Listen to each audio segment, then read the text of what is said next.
Nangyari ito noong Mayo 20, 2006. Isang panahong ang kinabukasan ng MBC Network, isa sa mga higanteng istasyon ng telebisyon sa bansa, ay nasa mga kamay ng kanilang respetadong station manager na si Ricardo Ricky De Castro. Sa araw na iyon, bigla na lamang naglaho ang kanyang asawang si Elena.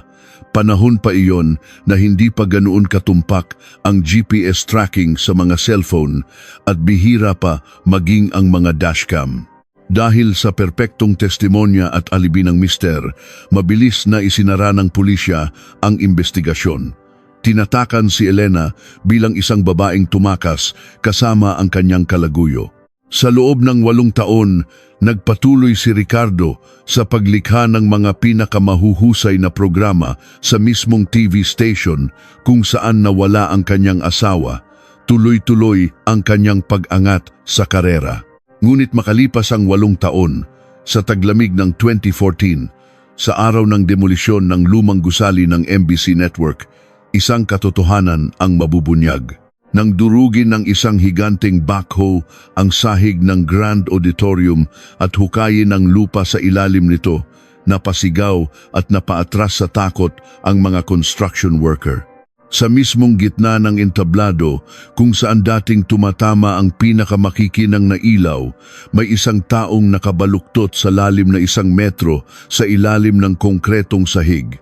Sa loob ng 8 taon, habang hindi mabilang na mga bituin ang sumasayaw at kumakanta sa ibabaw niya, ano kaya ang naririnig niya habang nakakulong sa malamig na semento?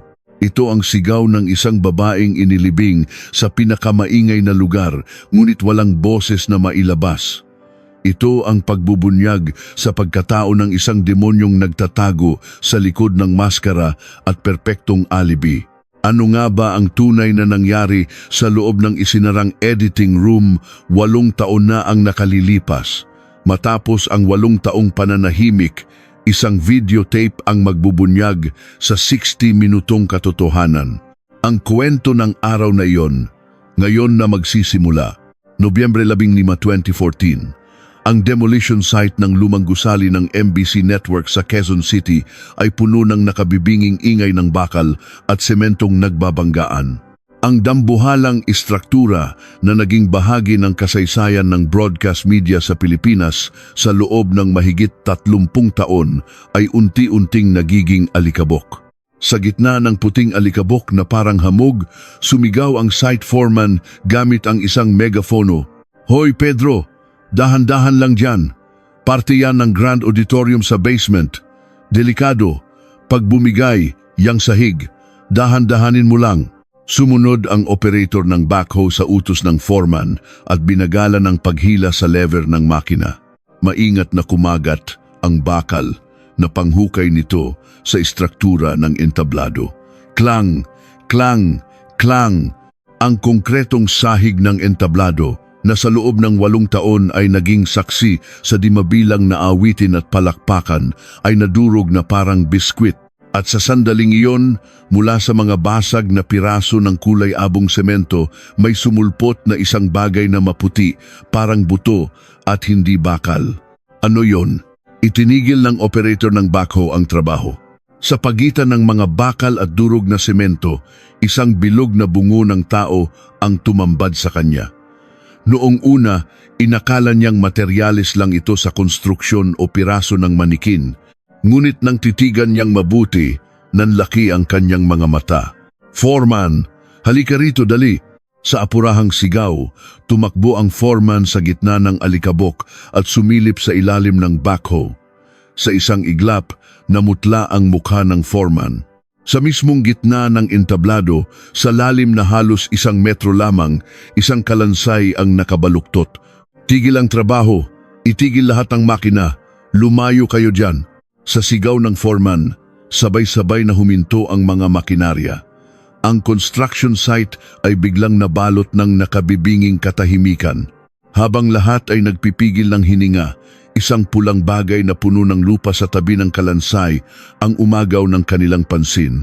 Makalipas ang 30 minuto, dumating ang mga pulis at forensic team kasabay ng malakas na tunog ng sirena.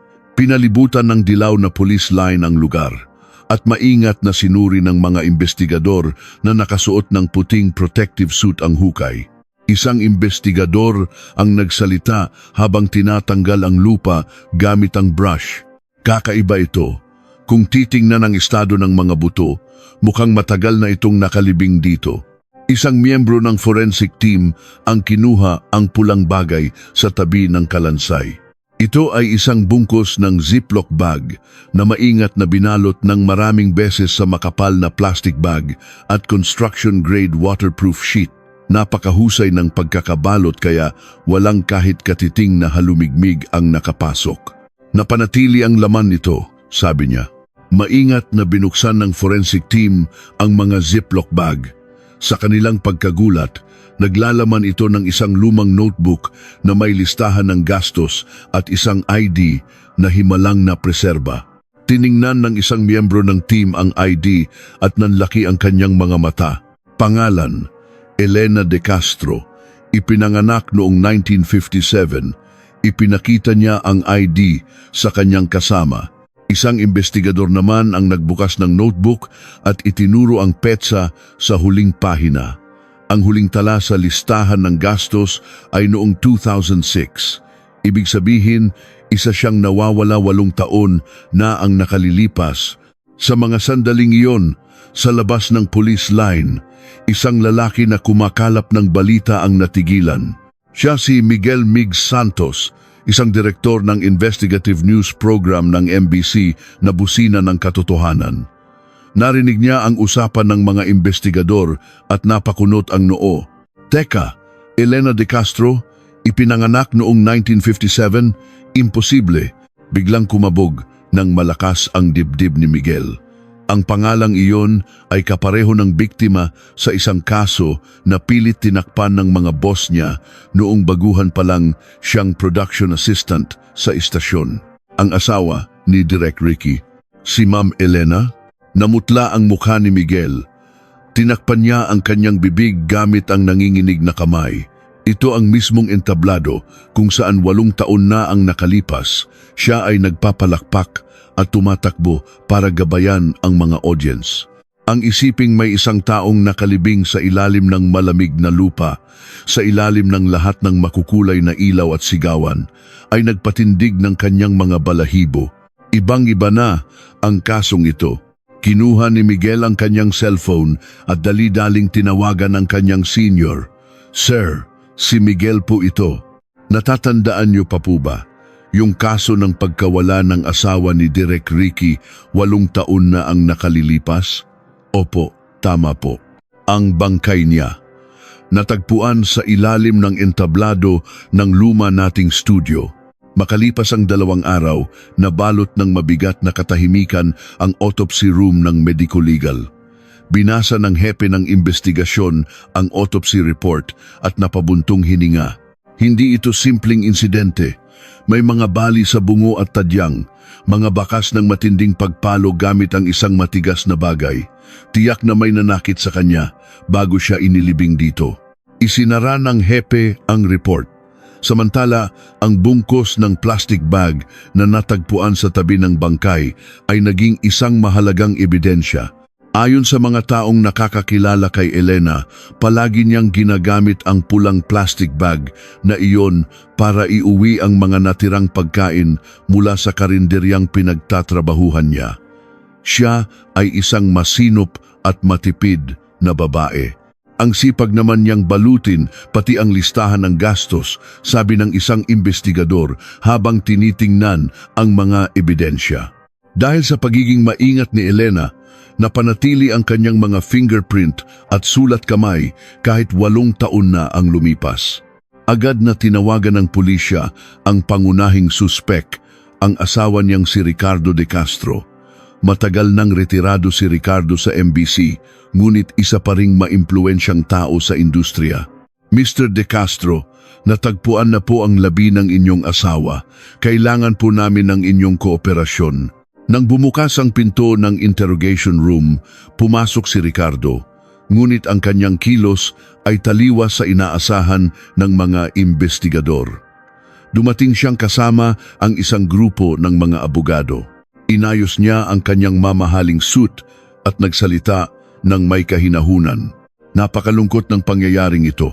Malamang ay isa itong aksidente dulot ng kapabayaan ng mga construction worker. Parang wala lang kay Ricardo ang nangyari at ibinaling pa ang sisi sa construction company. Sumingit ang kanyang abogado. Naniniwala kami na malaki ang posibilidad na isa itong aksidente sa trabaho. Huwag ninyong pagbintangan ng aming kliyente. Maging maingat kayo sa inyong investigasyon. Tinitigan ni Ricardo ang mga investigador ng may kumpiyansa, ngunit matalas na ang tingin ng mga pulis. Ang kaso na isinara bilang simpleng pagtakas 8 taon na ang nakalipas ay muling nabuksan kasabay ng isang sigaw mula sa ilalim ng entablado. Ang unang sinuri ng investigation team ay ang mga tala noong Mayo 20, 2006, ang araw na nawala si Elena. Sa opisina ng Criminal Investigation Unit, binuklat ni Detective Antonio Reyes ang makakapal at maalikabok na mga dokumento. Nakakainis to. Paanong nangyaring lahat ng security camera sa buong istasyon ay sira sa araw na yon? Isang baguhang pulis ang nag-abot sa kanya ng report. Ayon po sa record, sir, nagkaroon daw po ng electrical work para sa renovation ng lumang gusali. Pinatay daw ang kuryente para sa seguridad, pero ang tiempo ay masyadong perpekto. Nang araw na iyon, abala ang MBC Network sa malawakang renovation. At sa pagkakataong iyon, lahat ng mata ng seguridad ay nakapikit. Napaisip si Detective Reyes. Ginawa nilang dahilan ng construction para bulagin at bingihin ang lahat. May amoy to.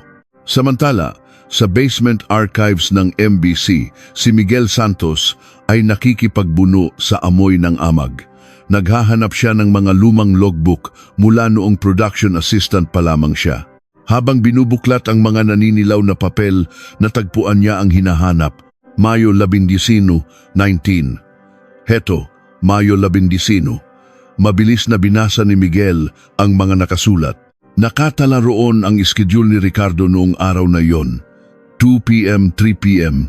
Post-production work para sa isang special documentary. Editing room.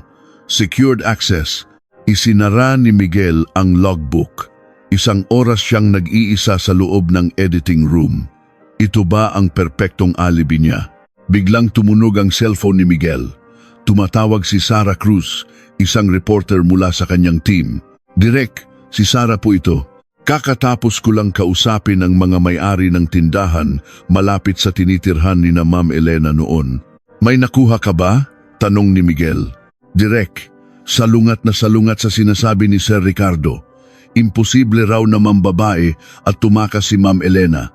Nilibot ni Sarah ang mga tindahan at karinderya sa lugar at kinausap ang mga taong nakakaalala kay Elena.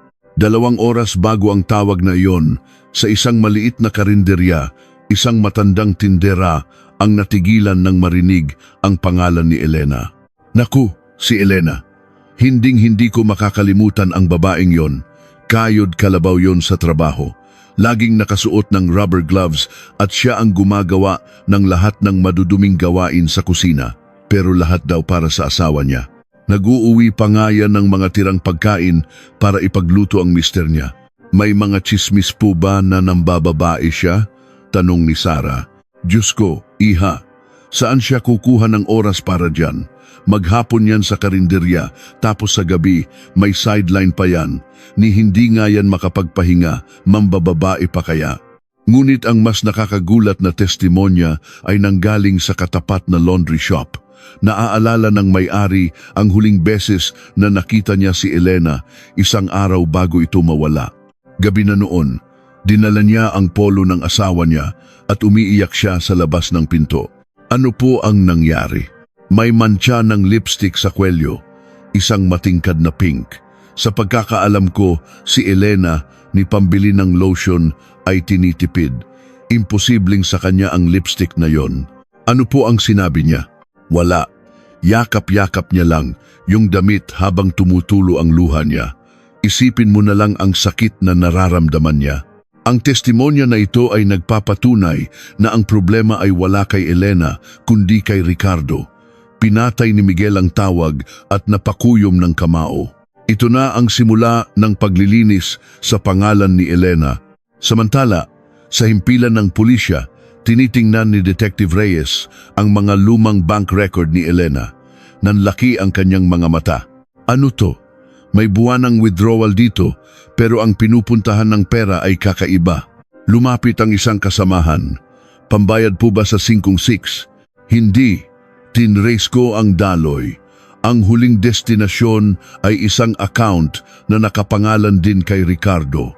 Itinuro ni Detective Reyes ang isang transaksyon.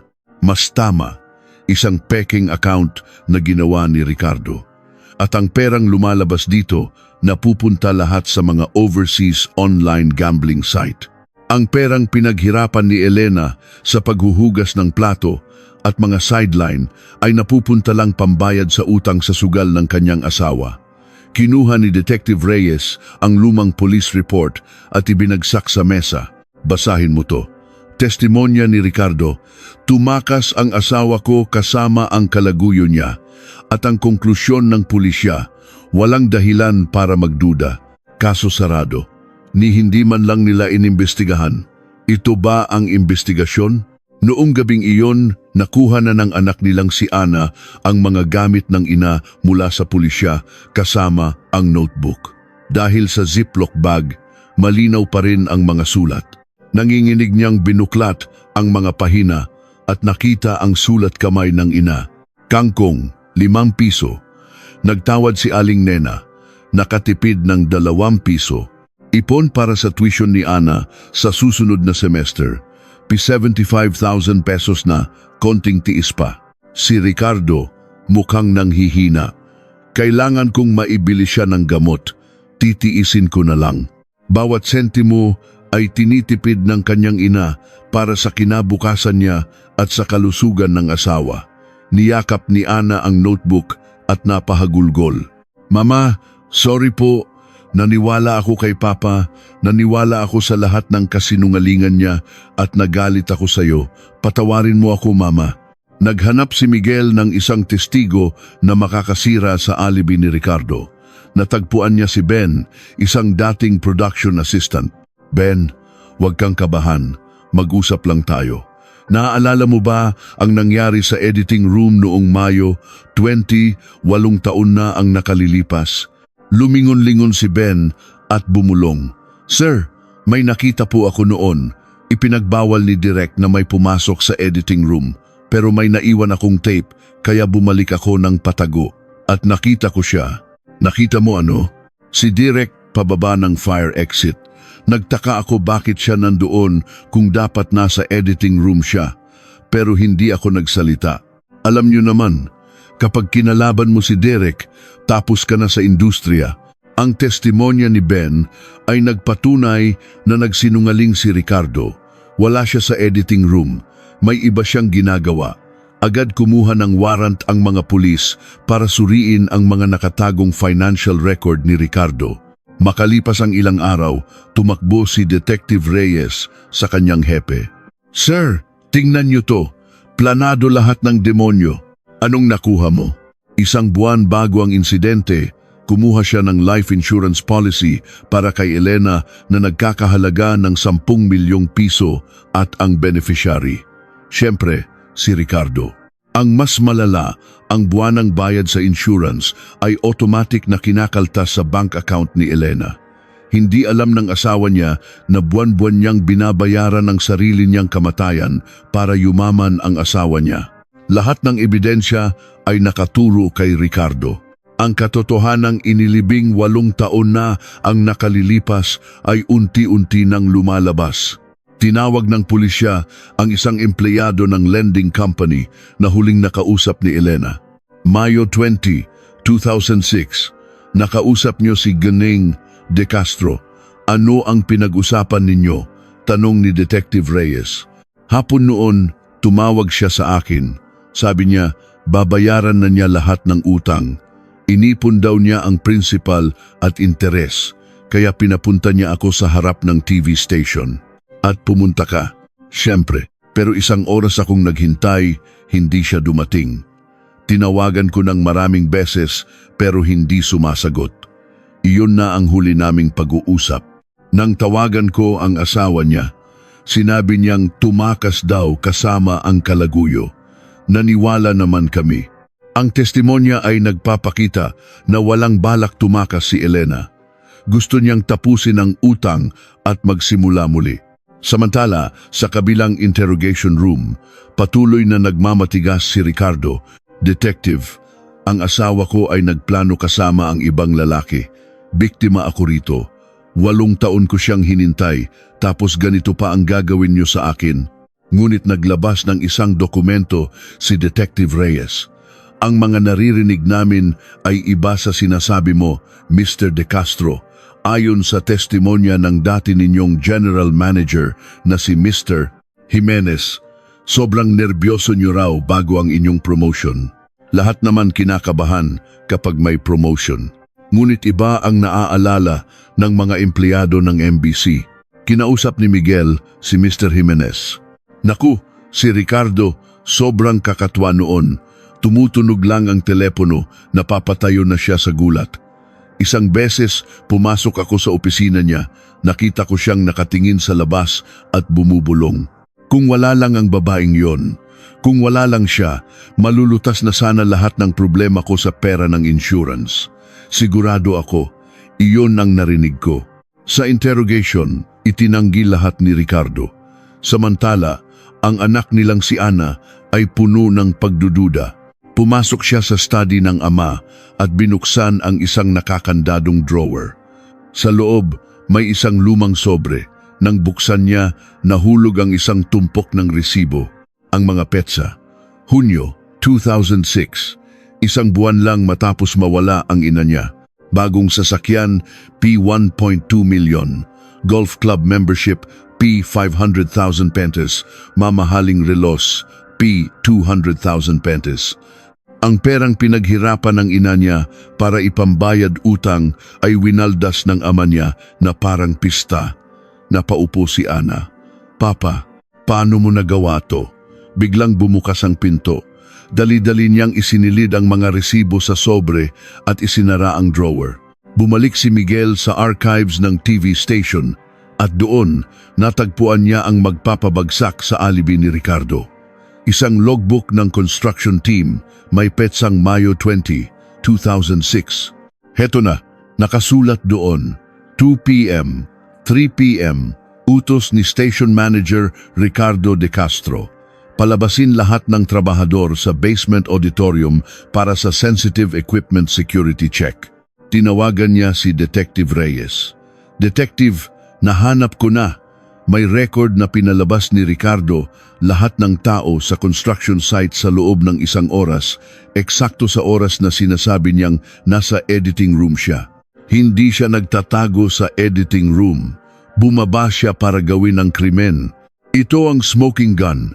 Ngunit hindi basta-basta susuko si Ricardo, kumuha siya ng isang sikat na abogadong dating piskal.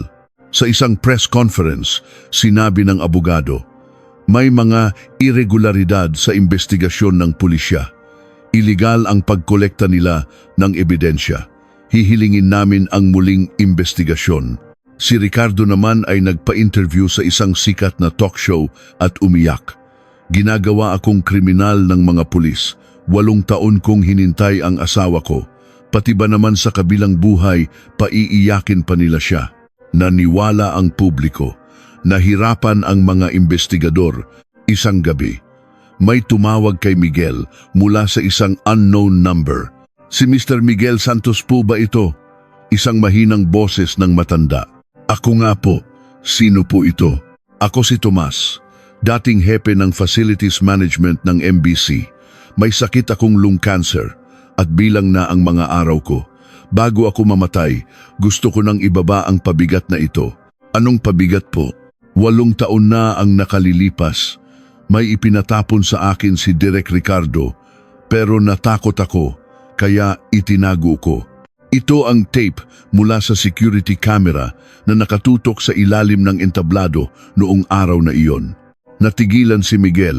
Ito na ang huling piraso ng puzzle. Dali-daling pumunta si Miguel sa ospital.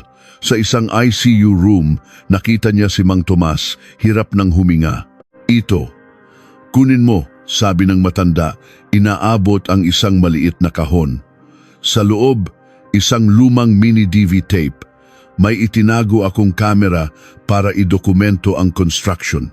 Pagkatapos ng insidente, pinatapon sa akin ni Ricardo lahat ng tape, pero kinutuban ako, kaya itinago ko ito. Napanood niyo po ba ang laman? Hindi. Natakot ako. Pero ngayon, kailangan nang lumabas ng katotohanan. Umalis si Miguel at dumiretso sa TV station. Sa editing room, isinalang niya ang tape. Madilim ang video dahil patay ang ilaw, pero ang audio, malinaw na malinaw. Isang nanginginig na boses ng babae, "Ricardo, parang awa mo na. Tigilan mo to. Babayaran ko lahat ng utang. Magtatrabaho ako hanggang mamatay ako. Huwag mo lang gawin to." Iyon ang boses ni Elena. Pagkatapos, isang malakas na kalabog. Blag! Blag! Ang tunog ng buto at laman na hinahampas at isang malamig na boses ng lalaki. "Kailangan mong mamatay para hindi masira ang pangalan ko. Manahimik ka na." Pinindot ni Miguel ang pause. Walang nagsasalita sa editing room. "Boses ni Ricardo yan. Sigurado," sabi ng isang kasama. Tiningnan ni Miguel ang runtime, 60 minuto. Eksakto sa oras ng alibi niya. Hindi siya nag-edit ng palabas. Ine-edit niya ang buhay ng kanyang asawa. "Ito na ang ebidensya," sigaw ni Miguel. "Kailangan nating mag-ere ng special report." Nang gabing iyon, nagsalita si Miguel sa telebisyon. "Mga kababayan, isang nakakagimbal na katotohanan ang aming ibubunyag. Ipinadinig nila ang audio sa buong bansa. Ricardo, parang awa mo na. Kailangan mong mamatay." Nagimbal ang buong Pilipinas. Ang maskara ng mapagmahal na asawa ay tuluyang nawasak. Agad naglabas ng arrest warrant ang korte. Nang arestuhin, may bago na namang plano si Ricardo. Sa interrogation, umiyak na naman siya. "Inaamin ko, boses ko yan. Pero aksidente ang lahat. Kasama ko ang nanay ko noon, may demensya na siya. Nag-away sila ni Elena at naitulak ng nanay ko ang asawa ko. Nabagok siya sa bakal. Itinago ko ang bangkay para protektahan ang nanay ko. Patay na ang ina ni Ricardo, 7 taon na ang nakalilipas. Walang paraan para patunayan. Ang krimen ay ginawa niyang isang kwento ng pagiging makaina. Ngunit may isang bagay siyang hindi inasahan. "Mr. De Castro," sabi ni Detective Reyes, "pinakinggan namin ang tape ng paulit-ulit, pero wala kaming narinig na boses ng nanay mo." Shock siya kaya hindi siya makapagsalita. Ngumisi si Detective Reyes. May alas pa siya. Sa forensics lab, may natagpuang kakaiba. Sa likod ng huling pahina ng notebook, may mga pressure marks, sabi ng forensic expert. Hindi makita ng mata, pero nakuha ng makina namin. Nang ilabas ang resulta, isang mensahe ang nabuo. Isinulat ni Elena bago siya mamatay. Sinabi ni Ricardo na babayaran niya ang utang. Magkita raw kami sa construction site sa ilalim ng entablado, ng hapon. Pinatunayan nito na si Ricardo ang nag-udyok kay Elena, hindi ang ina niya. Kasabay nito, may isa pang natuklasan. Sa bungo ni Elena, may nakitang maliit na piraso ng metal. Nang suriin, tumugma ito sa pintura ng isang C-stand, isang mabigat na stand para sa ilaw sa shooting na ipinatapon ni Ricardo noong araw ng krimen. Nakasulat sa disposal form na may pirma niya, "Sira na." Itapon agad-agad, walang tanong-tanong. Sa huling interrogation, inilatag ni Detective Reyes ang lahat ng ebidensya, ang mensahe sa notebook, ang resulta ng metal fragment analysis at ang disposal form. "Hindi ba't ikaw ang pumunta sa nanay mo? Hindi ba't ikaw ang pumunta sa nanay mo? Hindi ba't ikaw ang pumunta sa nanay mo? Hindi ba't ikaw ang nag-imbita sa asawa mo? Hindi ba't ikaw ang humampas sa kanya gamit ang C-stand na ito? At hindi ba't ikaw ang nagtago ng ebidensya? Tapos na ang palabas mo, Ricardo." Namutla si Ricardo. Ang pader ng kasinungalingan na 8 taon niyang binuo ay gumuho at sa wakas, nagsalita siya. Hindi bilang isang nagdadalamhating asawa, kundi bilang isang halimaw. Sinira niya ang entablado ko, sabi ni Ricardo. Walang bahid ng pagsisisi. Malapit na ang promotion ko, ang pinakamahalagang sandali ng buhay ko. Tapos, pupunta siya sa opisina para mag-iskandalo dahil sa utang. Ano na lang ang sasabihin ng mga tao? Isang station manager na may asawang baon sa utang? Wala yun sa script ng buhay ko. Ikinuwento niya ang lahat. Paano niya pinatay ang ilaw? Paano niya tinawag si Elena? Paano niya ito hinampas? At paano niya inutusan ng mga trabahador na buhusan ito ng semento habang posibleng humihinga pa? Alam niyo ba kung anong iniisip ko habang pinapanood kong tumigas ang semento? Naisip ko, tama to. Kapag naging general manager na ako, tatayo ako sa pinakamatigas at pinakamatayog na entablado. Ang entabladong ito, akin na magpakailanman. Habang nagsasalita siya, pumasok ang anak niyang si Ana, umiiyak. Papa, sa entabladong yan, doon ako nanalo sa singing contest. Habang kumakanta ako para sa'yo, nasa ilalim pala ng paa ko si Mama. Tumingin si Ricardo sa anak niya. Malamig ang mga mata. Noong araw na iyon, isa akong matagumpay na ama. Binigyan kita ng pinakaperpektong entablado. Walang masabi si Detective Reyes. Isa siyang halimaw. Ricardo de Castro, inaaresto ka sa salang pagpatay. Sa korte, hinatulan si Ricardo de Castro ng habambuhay na pagkabilanggo. Ang kanyang pangalan ay binura sa kasaysayan ng MBC Network. Ang mga palabas na ginawa niya ay inalis sa archives. Nagkaroon ng disenteng libing si Elena.